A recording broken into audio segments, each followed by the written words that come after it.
राजकुमारी और मटर की कहानी। तो कहानी स्टार्ट करते हैं।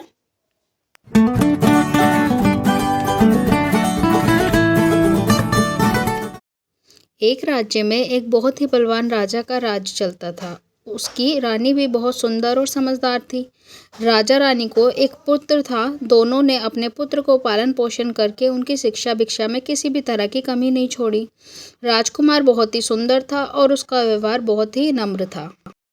कई पड़ोसी राज्यों के राजा राजकुमार से अपनी पुत्री का विवाह कराना चाहते थे तथा राजा रानी के पास विवाह के लिए प्रस्ताव भी भेजते थे। वहीं राजा रानी चाहते थे कि उनके राजकुमार का विवाह किसी सुंदर, समझदार और संवेदनशील राजकुमारी से हो जो हर तरह से पुत्र के लिए योग्य हो। राजा ने अपने राजकुमार को उन राज्यों में भेजा जहां से उसके लिए विवाह के प्रस्ताव आए थे।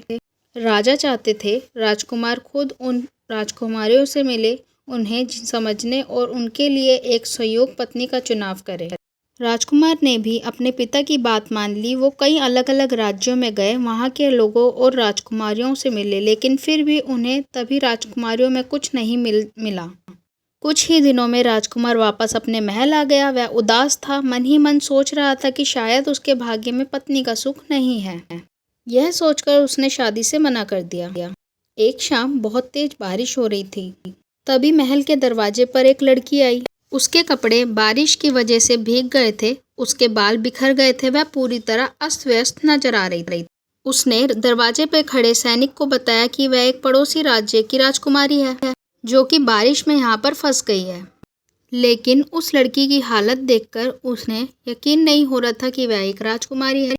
उसने राजा रानी को सारी बात बता और उसे महल में शरण दे दी। बात कितनी सच है यह जानने के लिए रानी ने उसकी परीक्षा लेने की योजना बनाई। रानी ने उस लड़की के सोने के लिए एक पलंग सजाया जिस पर 20 मुलायम गद्दे बिछाए। रानी ने बड़ी ही चतुराई से रेशम की चादर और 20 गद्दों के नीचे एक मटर का दाना रख दिया और बिस्तर पर लड़की को सोने को कहा। अगले दिन रानी ने पूछा कि रात को तुम्हें नींद कैसी आई? लड़की ने कहा वह पूरी रात सो नहीं पाई, उसके बिस्तर पर कुछ चुभ रहा था। यह बात सुनकर रानी को यकीन हो गया कि लड़की सच कह रही है, वह कोई राजकुमारी ही है। रानी ने उसी वक्त उस राजकुमारी से अपने राजकुमार के विवाह का निर्णय कर लिया। राजा रानी खुद उस राजकुमारी को उसके राज्य में छोड़ आए। वहां जाकर उन्होंने उसके पिता से शादी का प्रस्ताव रखा। उसके पिता ने उसे स्वीकार कर लिया और राजकुमार और राजकुमारी का विवाह करा दिया गया।